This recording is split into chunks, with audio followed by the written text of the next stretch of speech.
فاتحہ۔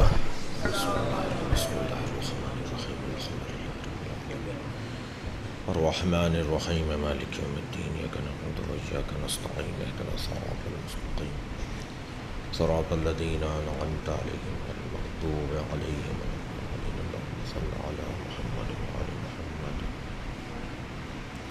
اعوذ باللہ من الشیطان الرجیم، بسم اللہ الرحمن الرحیم۔ الحمد للہ الذی لا یبلغ مدحتہ القائلون ولا یحصی نعماءہ العادون ولا یعدی حقہ المجتہدون، الذی لیس لصفتہ حد محدود ولا نعت موجود ولا وقت معدود ولا اجل ممدود، فطر الخلائق بقدرتہ ونشر الریاح برحمتہ، الصلاة والسلام علی الرسول المسدد المصطفى الامجد المحمود الاحمد، سیدنا و مولانا و مولا الکونین جد الحسن والحسین عانی والقاسم محمد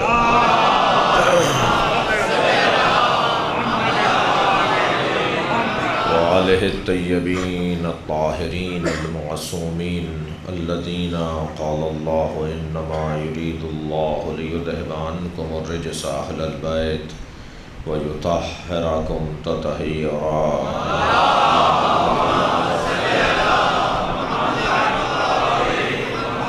ولعنۃ اللہ علی اعدائہم اجمعین من یوم عداوتہم الی قیام یوم الدین، اما بعد، قال الحکیم فی قرآن الکریم، بسم اللہ الرحمن الرحیم۔ الرحمن علم القرآن خلق الانسان علمہ البیان۔ صلوات۔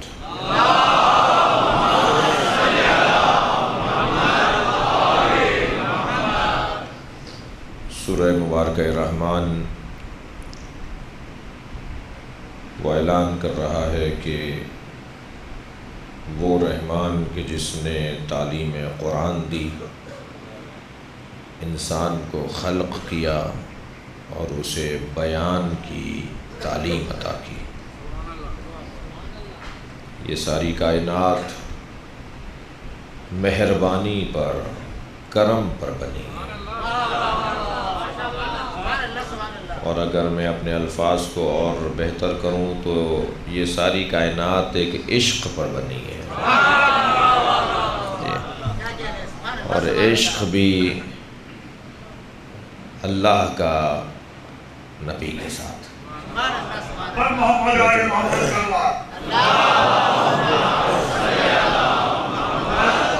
ایک جملہ آپ کی سماعت، ایک نتیجہ، ایک طویل بحث کا نتیجہ خیز جملہ عرض کر رہا ہوں کہ یہ ساری کائنات عشق پر بنی ہے، عشق پر باقی ہے، اور عشق پر ہی ختم ہوگی۔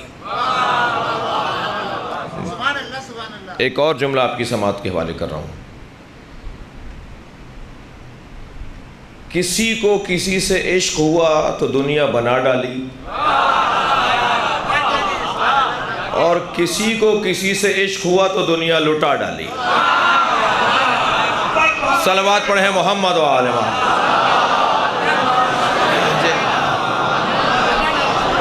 اللہ کو اپنے حبیب سے عشق ہوا تو دنیا بنا ڈالی، حسین کو اپنے اللہ سے عشق ہوا تو دنیا لٹا ڈالی۔ صلوات پڑھیں محمد و آل محمد۔ بڑا بہت مشہور حدیث قدسی ہے نا، کنت کنزا مخفیا، میں چھپا ہوا خزانہ تھا، میں نے چاہا کہ اپنے آپ کو پہچانوں تو میں نے تمہیں بنا ڈالا۔ تو یہ ساری دنیا، پھر بھی طفیل سرکار سب کچھ بنتا چلا گیا۔ تو وہ رحمان اعلان کر رہا ہے کہ یہ مہربانی پر ہوا ہے سارا کام، طفیل، یہ لطف الہی ہے، یہ لطف الہی ہے کہ سب کچھ بنا۔ الرحمن علم القرآن خلق الانسان علمہ البیان۔ کل کی بات کو آج کی بات سے اس طرح منسلک کروں کہ مختار تام صرف اللہ ہے، اس کے علاوہ جو ہیں وہ نہ مختار تام ہیں نہ مجبور محض ہیں۔ ذات کبریا نے کچھ کو مجبور مسلمان بنایا ہے اور کچھ کو مختار مسلمان بنایا ہے۔ انسان اور جنوں کے علاوہ، کل یہ بات ہو چکی، انسان اور جنوں کے علاوہ جتنی مخلوق ہے وہ سب مجبور مسلمان ہیں، اس لیے ان کی ذکر وہ کر رہے ہیں، اللہ کی عبادت وہ کر رہے ہیں، تسبیح پروردگار وہ کر رہے ہیں، مگر وہ ان کا کمال نہیں ہے، وہ ان کا حسن نہیں ہے، وہ ان کی فضیلت نہیں ہے۔ جسے جس راہ پر اللہ نے ڈال دیا وہ اسی پر چل رہا ہے، اور مگر اس میں ہدایت تکوینی یعنی رب کی ہدایت ہے، یہ بہت واضح اور روشن انداز سے محسوس کیا جا سکتا ہے۔ وہ سمندر کی مخصوص مخلوقات، وہ بعض مچھلیاں، بعض اور جانور جن کے سمندری زندگی، ان کے رویے، ان کے طریقے، ان کی زندگی گزارنے کا انداز بتاتا ہے کہ کوئی ان کا ہادی ہے، انہیں کوئی رہنمائی کر رہا ہے۔ وہ میلوں کا سفر طے کر کے مچھلی دوسری جگہ پر جا کے انڈے چھوڑ کر آتی ہے، تخم گزاری کرتی ہے، اور پھر دوبارہ میلوں کا سفر کر کے اپنے وطن میں لوٹتی ہے، اور جب ان انڈوں سے بچے نکلتے ہیں تو وہ بچے اسی رستے سے ہو کر اپنی ماں تک پہنچتے ہیں۔ انہیں کس نے بتایا؟ اصل بات پڑھیں ذرا محمد و عالم۔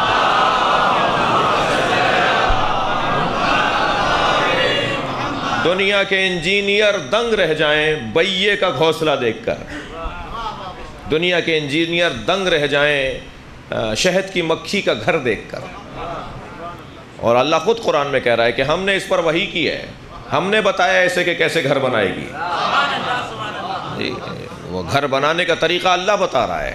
تو یہ ہدایت، یہ جو اللہ نے غیر انسان اور غیر جنوں کو جو اللہ نے ہدایت عطا کی ہے، یہ ہدایت تکوینی ہے، انہیں بتا دیا گیا ہے، اور بڑا عجیب نظام ہے۔ بعض جانوروں پر تو ایک مجلس میں نے عرض کیا تھا کہ بعض جانوروں پر اگر ہم غور کریں تو ہمیں اندازہ ہو کہ ذات کردگار نے کیا حسن بکھیرا ہے، اس کی جمالیات، اس کا حسن، اس کے کمالیات کو اگر ہم غور کریں تو ایک ایک مخلوق پر غور کرنے کے لیے ہماری زندگیاں کم پڑ جائیں، اور اس مخلوق میں اللہ کے کرشمے ہمیں اتنے نظر آئیں۔ میں آپ کی سماعتوں کے لیے ایک بات کہتا ہوں آگے بڑھوں کہ ہمیں اللہ ڈھونڈنے کے لیے صحراؤں میں، بیابانوں میں، دروں میں جانے کی ضرورت نہیں ہے، ہم جہاں غور کریں ہمیں اللہ نظر آ سکتا ہے۔ ذرے ذرے میں اس نے اپنی کرشموں کو، اپنی دلیلوں کو قرار دیا ہے، اور دنیا میں کوئی نہیں ہے کہ جو اللہ کو نہ مانتا ہو۔ کچھ واہمات کا شکار ہیں، کچھ توہمات کا شکار ہیں، کچھ باتوں میں آ گئے ہیں، مگر اسی بندے کو جو اللہ کا انکار کر رہا ہے، اسی کو آپ چند لمحوں میں ہی اسی سے اقرار لے سکتے ہیں کہ اللہ ہے۔ وہ بہت سارے لوگ آپ کو ملیں گے کہتے ہیں جی ہم کسی اصول کو نہیں مانتے، خود یہ اصول ہے یا نہیں؟ ہم کسی اللہ کو نہیں مانتے، خود یہ ماننا ہے یا نہیں؟ جی، بہت ساری چیزیں عزیزان گرامی، انسان اپنے آپ کو دھوکہ دے رہا ہوتا ہے، در حقیقت وہ کیا کسی کو دھوکہ دے گا؟ اسی انسان سے جو اللہ کا انکار کر رہا ہوتا ہے، اسی انسان سے آپ اللہ کا اقرار لے سکتے ہیں۔ ایک شخص نے آ کر کہا اس کائنات کا کوئی خالق ہے، کوئی مالک ہے، کسی نے اسے بنایا ہے، اللہ ہے؟ حضرت نے فرمایا لا ریب کا دلیل دیجئے۔ رستے کے کنارے پر ایک راہ گزر پر ایک خاتون بیٹھی ہوئی چرخہ تھا، بن رہی تھی، بنا رہی تھی، چرخہ کاٹ رہی تھی۔ جی، حضرت نے اسے آواز دے کر کہا تمہارے نزدیک اللہ کا وجود ہے؟ کہنے لگی اللہ کے وجود کے بغیر تو یہ کائنات نہیں ہو سکتی۔ معصوم نے فرمایا دلیل؟ تمہارے پاس دلیل کیا ہے؟ کیسے سمجھاؤ گی مجھے اللہ ہے؟ وہ جو اس کے ہاتھ میں دستہ تھا جس سے وہ پہیہ گھما رہی تھی، اس دستے کو چھوڑ دیا اس نے، وہ پہیہ آہستہ آہستہ رک گیا، کچھ دیر چلتا رہا، پھر آ کے رکا گیا۔ کہنے لگی یہی پہیہ دلیل ہے؟ یہی ویل، یہی چرخہ، یہی دلیل ہے۔ حضرت فرمایا کیسے؟ کہنے لگی کہ یہ اتنا سا پہیہ، اتنا سا ویل، یہ چرخہ بغیر چلانے والے کے نہیں چل سکتا، یہ ساری کائنات کیسے چل رہی ہے؟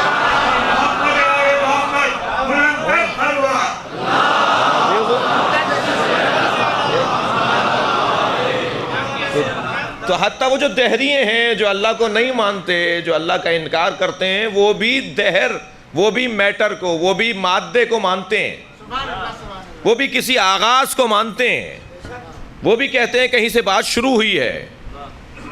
اور اللہ کو ڈھونڈنے کے لیے، اللہ کو ثابت کرنے کے لیے، اللہ کے وجود کا احساس کرنے کے لیے کہیں اور جانے کی ضرورت نہیں، اپنے اوپر غور کرنے کی ضرورت ہے۔ ایک شخص نے آ کر معصوم سے کہا اللہ ہے، حضرت نے فرمایا تم ہو؟ جو شخص پوچھ رہا ہے اسی سے حضرت نے کہا تم ہو؟ کہنے لگا جی میں ہوں۔ حضرت نے فرمایا ہمیشہ سے ہو یا بعد میں ہوئے ہو؟ کہنے لگا میرے ماں باپ کی وجہ سے میں ہوا ہوں۔ حضرت نے فرمایا وہ ہمیشہ سے تھے یا وہ کسی کی وجہ سے ہوئے؟ کہنے لگا وہ ان کے ماں باپ کی وجہ سے ہوئے۔ حضرت نے فرمایا وہ ہمیشہ سے تھے یا کسی کی وجہ سے ہوئے؟ کہا وہ ان کے ماں باپ کی وجہ سے ہوئے۔ حضرت نے فرمایا کہیں جا کے رکو گے کہ جسے کسی نے نہیں بنایا بس وہی اللہ ہے۔ صلوات پڑھیں محمد و آل محمد۔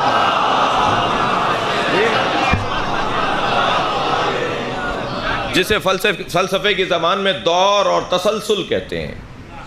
دور باطل ہے، تسلسل باطل ہے، کہیں رکنا پڑے گا کہ کوئی ایک وجود ہے، ورنہ محال ہے یہ رکنے والی بات ہی نہیں ہے۔ کہیں ماننا پڑے گا کہ کوئی ہے کہ جسے کسی نے نہیں بنایا۔ اب وہ جو رب ہے، وہ جو خالق ہے، وہ جو مالک ہے، وہ ہے مختار تام۔ ہمیں اس نے نہ مختار تام بنایا ہے نہ مجبور محض۔ قرآن مجید ہمارے لیے ایک مکمل ضابطہ حیات۔ مجھے اندازہ ہے کہ میں میرے مخاطبین میں اور ان کے ذریعے سے کہاں تک میری بات کو پہنچنا چاہیے۔ قرآن کہہ رہا ہے کہ لا اکراہ فی الدین، دین میں اکراہ نہیں ہے۔ اس کے 4 معنی کم سے کم متصور ہیں، زیادہ بھی ہیں، یہاں ممکن ہے کہ میں 4 کو بیان کر پاؤں۔ ہمیں اللہ نے مجبور بنایا ہے، اللہ نے ہمیں مختار بنایا ہے، ہمیں اللہ نے کچھ چیزوں میں اختیار عطا کیا ہے اور کچھ چیزوں میں اللہ نے ہمیں مجبور بنایا ہے۔ میں نے عرض کیا کہ اس گھر میں پیدا ہوئے، اس زبان کے بولنے والے قرار پائے، اس قبیلے میں ہمیں اللہ نے خلق کیا، اس میں ہم مجبور ہیں۔ ہمیں اللہ نے انسان بنایا ہے، اس میں مجبور ہیں۔ اللہ نے ہمیں اور مخلوقات میں نہیں رکھا، اس میں ہم مجبور ہیں۔ اللہ نے ہماری 2 آنکھیں دی ہیں، اللہ نے 2 ہاتھ دیے ہیں، 2 پیر دیے ہیں، کان دیے ہیں، اس میں ہم مجبور ہیں، مگر اس میں مختار ہیں کہ کیا سنیں اور کیا نہ سنیں۔ اس میں ہم مختار ہیں کہ کیا دیکھیں اور کیا نہ دیکھیں۔ اس میں ہم مختار ہیں کہ کہاں ہم جائیں اور کہاں نہ جائیں۔ پیر اللہ نے دیے ہیں مگر جانے کا اختیار ہمیں دیا ہے، اور انسان کی فضیلت بھی اس کے اختیاری اعمال کی وجہ سے ہے۔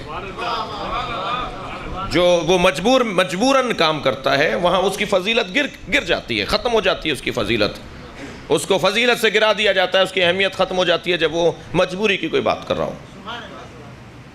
میرے ایک بزرگ ایک ممبری لطیفہ سنا رہے تھے، وہ فرمانے لگے کہ ایک صاحب ڈوبتے ہوئے ایک شخص کو دیکھنے کے بعد کود پڑے اور اسے بچانے کے لیے، اور بہرحال پکڑ کر لے آئے باہر۔ لوگوں نے بڑی تعریف کی، بھائی کوئی بھی نہیں جا رہا تھا دریا میں، اسے بچانے کے لیے آپ چلے گئے، کیا کہنا؟ کہنے لگے صاحب یہ تو بعد میں بات ہوگی، پہلے بتاؤ دھکا کس نے دیا تھا؟ تو جیسے ہی معلوم ہوا کہ یہ کسی نے دھکا دیا ہے تو فضیلت ختم ہو گئی نا۔ فضیلت وہاں تک رہی کہ جہاں اختیار سے بات ہو رہی ہے، جہاں آپ کوئی بھی کام مجبوراً کریں گے وہاں فضیلت نہیں رہے گی۔ تو ہم اسلام جو ہم نے قبول کیا ہوا ہے، جو ہم مسلمان کہلاتے ہیں، جو ہم مسلمان گھر میں پیدا ہوئے ہیں اور اسلام کو ہم پسند کرتے ہیں، تو قرآن تو کہہ رہا ہے لا اکراہ فی الدین، دین میں کوئی اکراہ نہیں ہے۔ اس کے کئی معنی ہیں۔ لا اکراہ فی الدین کا کیا مطلب ہے؟ لا اکراہ فی الدین کا ایک معنی یہ ہے کہ دین قبول کرنے میں کوئی اکراہ نہیں ہے، کوئی زبردستی آپ کو مسلمان نہیں کر رہا کسی نے ڈنڈے کے زور پر، کسی نے دھونس سے زور سے آپ کو کلمہ نہیں پڑھوایا، لیکن جب آپ نے اسلام قبول کر لیا تو پھر ان اصولوں پہ عمل کرنا ہوگا۔ لا اکراہ فی الدین، دین قبول کرنے میں اکراہ نہیں ہے۔ کوئی زبردستی تو آپ کو امریکہ نہیں لے کے جا رہا، مگر آپ چلے گئے ہو تو وہاں کے قوانین پہ عمل کرنا پڑے گا۔ کوئی زبردستی تو آپ کو نہیں کہا کہ اپنے بچے کو فلاں اسکول میں ہی داخل کروائیے، لیکن جب آپ نے اس اسکول میں داخل کروا دیا تو جو وہاں کے قوانین ہیں ان پہ عمل کرنا پڑے گا۔ لا اکراہ فی الدین کا مطلب نہیں ہے کہ صاحب ہم ہیں تو مسلمان، نماز نہیں مانیں گے ہم، روزہ نہیں مانیں گے ہم، حج کو ہم نہیں مانتے۔ یہ کیا خمس کی باتیں لگائی ہوئی ہیں مولوی حضرات نے؟ یہ زکوٰۃ کہاں سے نکال کر لے آئے؟ یہ مولویوں کی بنائی ہوئی باتیں ہیں، یہ دیندار لوگوں نے خواہ ہمارے ذہنوں کے اوپر قبضہ کیا ہوا ہے، ہم نہیں مانتے۔ نہیں، ایسا نہیں ہوگا۔ اگر آپ نے اسلام مان لیا ہے، اسلام قبول کر لیا ہے، تو اس کے سارے قوانین کو ماننا پڑے گا۔ اس بچے کی طرح نہ ہو جائیں کہ جس کو استاد کہہ کے تھک گیا کہ کہو بیٹا الف، الف کہہ کے نہیں دے رہا، اور ساری باتیں پٹر پٹر کرتا ہے، ہر بات کہہ دیتا ہے، ہر بات بولتا ہے، ساری باتیں بولنی آتی ہیں، الف نہیں بول رہا۔ ابا سے شکایت کی کہ بھائی آپ کا بچہ الف نہیں بولتا۔ ابا نے پوچھا بیٹا تم سب کچھ بولتے ہو، الف کیوں نہیں بولتے؟ کہنے لگے ابا الف بولوں گا تو یہ کہیں گے کہو بے، یہ کہیں گے کہو پے۔ میں نے اگر الف مان لیا تو سب ماننا پڑے گا۔ صلوات پڑھے ذرا محمد و آل محمد۔ اسلام قبول کرنے میں کوئی زبردستی نہیں ہے بھائی۔ اگر مسلمان ماں باپ کے گھر بھی پیدا ہو گئے تو کوئی زبردستی نہیں ہے، لیکن جہاں کلمہ پڑھ لیا، لا الہ الا اللہ کہہ دیا، من قال لا الہ الا اللہ محمد الرسول اللہ وہو مسلم، جس نے لا الہ الا اللہ محمد رسول اللہ پڑھ لیا وہ مسلمان ہے۔ اب یہ مسلمان ہونا کتنا مشکل ہے، جو یہ اندازہ لگا لے گا اسے معلوم ہوگا کہ مومن ہونا کتنا مشکل ہے۔ مصیبتوں پر مصیبتیں بڑھتی ہیں۔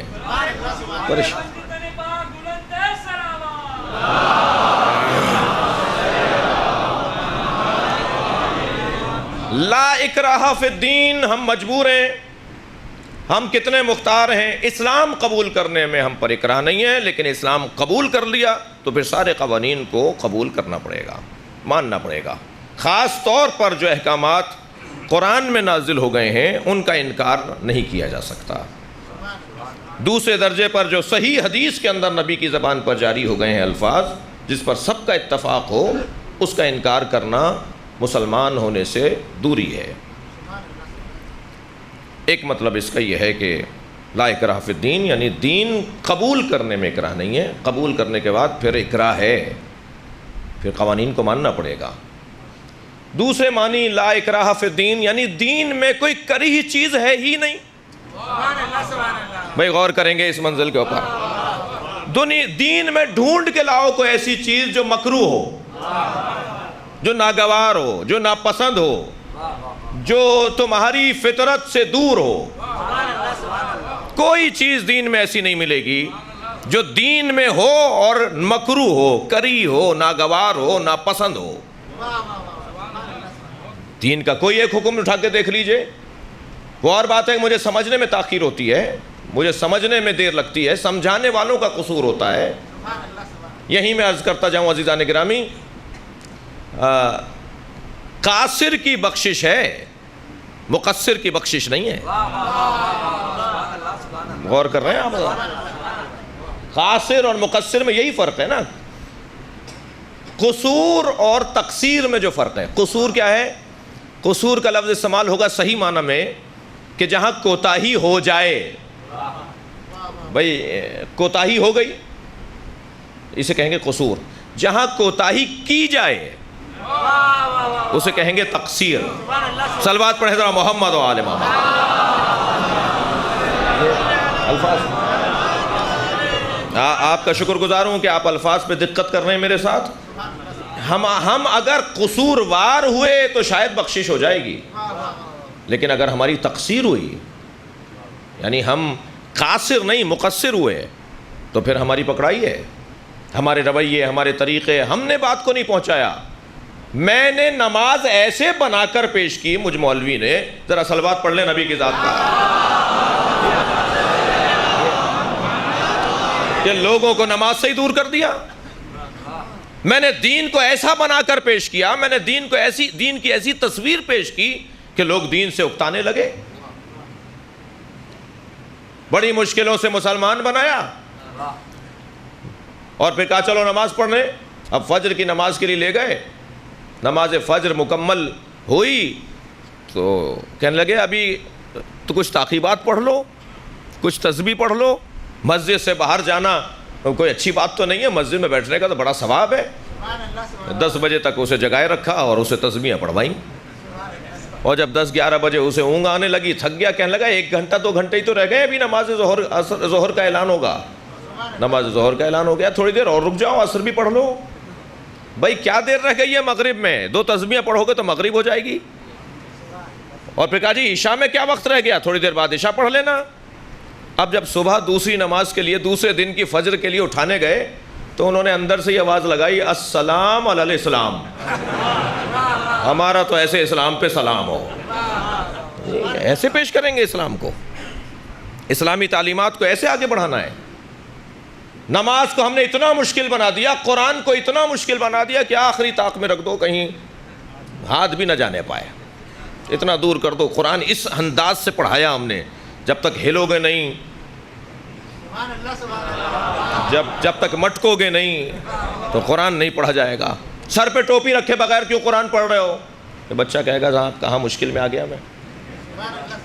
نیچے بیٹھ کے پڑھو. اچھا اسکول میں تو وہ کرسی پہ بیٹھ کے پڑھتا ہے, اور قرآن وہ نیچے. کون سی شریعت میں لکھا ہے بھائی نیچے بیٹھ کے پڑھو؟ جی کون سی فقہی مسئلہ ہے کہ قرآن نیچے بیٹھ کے پڑھو؟ ادب احترام رکھنا اپنی جگہ میں ضروری ہے, مگر کرسی پر بیٹھ کے پڑھنے کی کوئی توہین نہیں ہے. آگے میز رکھ لیجئے, اس پہ کپڑا ڈال لیجئے, اس پہ رحل رکھ لیجئے, اہتمام کر لیجئے. ادب وہاں پر بھی ہو سکتا ہے. عزیزان گرامی, ہم نے قرآن سے اس کو اتنے جزدانوں میں لپیٹ دیا, اسے اتنا اونچا کر دیا, یعنی اپنے آپ سے اتنا دور کر دیا کہ ضرورت ہی نہیں ہے. وہ قرآن رہ گیا مخصوص اعمال کے لیے. بچی کی ودائیگی ہوگی تو اس کے سر پہ سایہ کیا جائے گا, جہیز میں دیا جائے گا. کوئی مر نہیں رہا تو سورہ یاسین سنائی جائے گی. مردوں کا کتاب ہے یہ, مردوں کا کلام ہے یہ. نہیں, وہ اپنی جگہ سب صحیح ہے, وہ ساری باتیں, وہ آداب, وہ تہذیب, وہ مستحبات اپنی جگہ سب صحیح ہیں, مگر ایسے ہم نے قرآن کی تعلیم کو پیش کیا. آج ہمارا یہ بچہ انگریزی تو بہت اچھی بولتا ہے. میں صبح کی مجلس میں کہہ چکا ہوں, میرے جو صبح کی مجلس میں تھے مجھے معاف کریں گے, 2-4 جملے تکراری ہو رہے ہیں. جی آج یہ انگریزی تو بہت اچھی بولتا ہے. آج یہ جو زبان اب